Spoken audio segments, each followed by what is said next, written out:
ಇಂಥದ್ದೇ ಒಂದು ದೊಡ್ಡ ಅನ್ಯಾಯ ನೋಡಿ. ನಾಳೆ ಪರೀಕ್ಷೆ ಇದೆ, 4 ದಿವಸ ಇದೆ ನನಗೆ. ಅವರು ರೈಲ್ವೆ ಪರೀಕ್ಷೆಗೆ ಕರೆಯನ್ನು ಮಾಡ್ತಾರೆ. ಅಭ್ಯರ್ಥಿಗಳು ಕರೆ ಮಾಡಿದಾಗ ಕನ್ನಡದಲ್ಲಿ ಬರೀಲಿಕ್ಕೆ ಅವಕಾಶ ಇದೆ ಅನ್ನೋದಿರುತ್ತೆ. ಆಮೇಲೆ ಅದನ್ನು ಕನ್ನಡವನ್ನು ಕೈಬಿಟ್ಟು ಬರೀ ಹಿಂದಿ ಇಂಗ್ಲೀಷ್ನಲ್ಲಿ ಪರೀಕ್ಷೆಯನ್ನು ಬರೀರಿ ಅಂತ ಹೇಳ್ತಾರೆ. ಈಗ ಗೂಡ್ಸ್ ಟ್ರೈನು ಮ್ಯಾನೇಜರ್ ಹುದ್ದೆ ಸುಮಾರು 194 ಹುದ್ದೆಗಳು. ಅದರಲ್ಲಿ ಕರ್ನಾಟಕ, ಬೆಂಗಳೂರು ಮತ್ತು ಹುಬ್ಬಳ್ಳಿಯಲ್ಲಿ ಸುಮಾರು 101 ಮತ್ತು ಬೆಂಗಳೂರಲ್ಲಿ 194 ಹುದ್ದೆಗಳಿಗೆ ನೀವು ಬರೀರಿ ಅಂತ ಹೇಳ್ತಾರೆ. ಆದರೆ ಬರೆಯೋದು ಯಾವ ಭಾಷೆಯಲ್ಲಿ ಅಂದರೆ ಹಿಂದಿ ಇಂಗ್ಲೀಷ್ನಲ್ಲಿ ಬರೀರಿ ಅಂತ. ನಮ್ಮಲ್ಲಿ ಇದು ಕೆಲಸ ಮಾಡ್ತಿದ್ದಂಥವರಿಗೆ, ರೈಲ್ವೆ ಇಲಾಖೆಯಲ್ಲೇ ಕೆಲಸ ಮಾಡ್ತಿದ್ದಂಥವರಿಗೆ ಹೆಚ್ಚುವರಿ ಬಡ್ತಿಯನ್ನು ಕೊಡುವಂಥದ್ದು, ಅಂದರೆ ಪ್ರಮೋಷನ್ ತಗೊಳ್ಳುವಂಥ ಪರೀಕ್ಷೆ ಇದು. ಪ್ರಮೋಷನ್ ತಗೋಬೇಕಾದ್ರೆ ನಮ್ಮಲ್ಲಿ ಇವತ್ತು ರೈಲ್ವೆಯಲ್ಲಿ ತುಂಬ ಜನ ಕೆಲಸ ಮಾಡ್ತಾ ಇರೋರು ಡಿ ಗ್ರೂಪಿಂದ ಪ್ರಮೋಷನ್ ಆಗಿ ಅವರು ಬಂದಿರ್ತಾರೆ ಇಂಥದ್ದೊಂದು ಹುದ್ದೆಗೆ. ಅವರಿಗೆ ನೀವು ಹಿಂದಿ ಇಂಗ್ಲೀಷ್ನಲ್ಲಿ ಕೊಟ್ಟರೆ ಅವ್ರು ಹೇಗೆ ಬರೀಲಿಕ್ಕೆ ಸಾಧ್ಯ ಆಗುತ್ತೆ?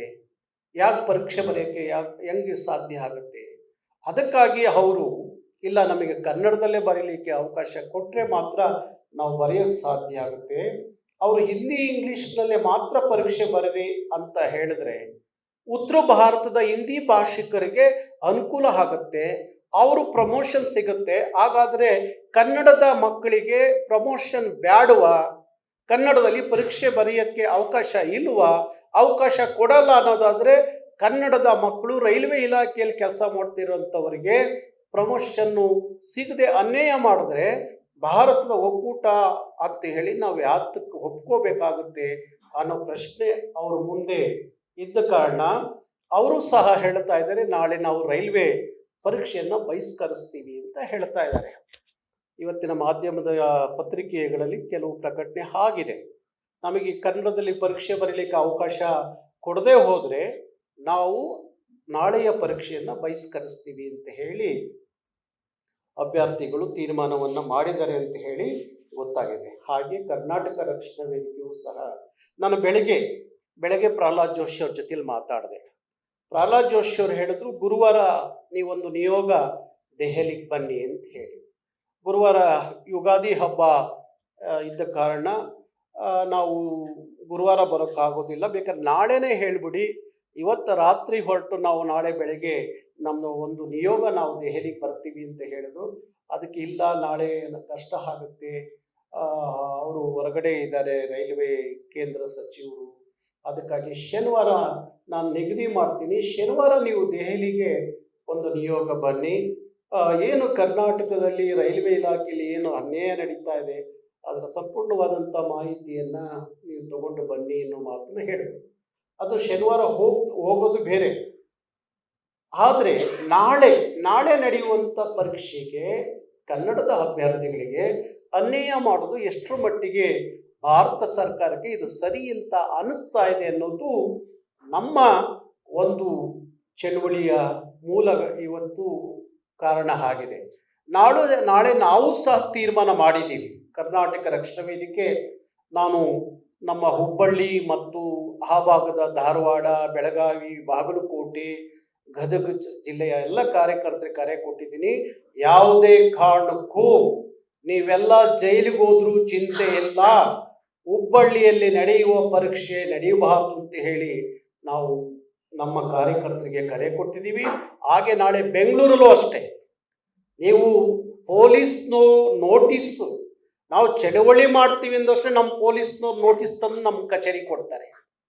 ಯಾತಕ್ಕೆ ನೋಟಿಸ್ ಕೊಡ್ತಾ ಇದ್ದೀರಿ? ಚಳುವಳಿ ನಮ್ಮ ಹಕ್ಕು. ನಮ್ಮ ಚಳುವಳಿಯನ್ನು ಹತ್ತಿಕ್ಕಲಿಕ್ಕೆ ನಿಮಗೆ ಯಾರು ಅಧಿಕಾರ ಕೊಟ್ಟವರು? ಪೊಲೀಸ್ ಇಲಾಖೆ. ಕನಿಷ್ಠ ಈ ಚಳುವಳಿ ಯಾತಕ್ಕಾಗಿ ನಡೀತಾ ಇದೆ?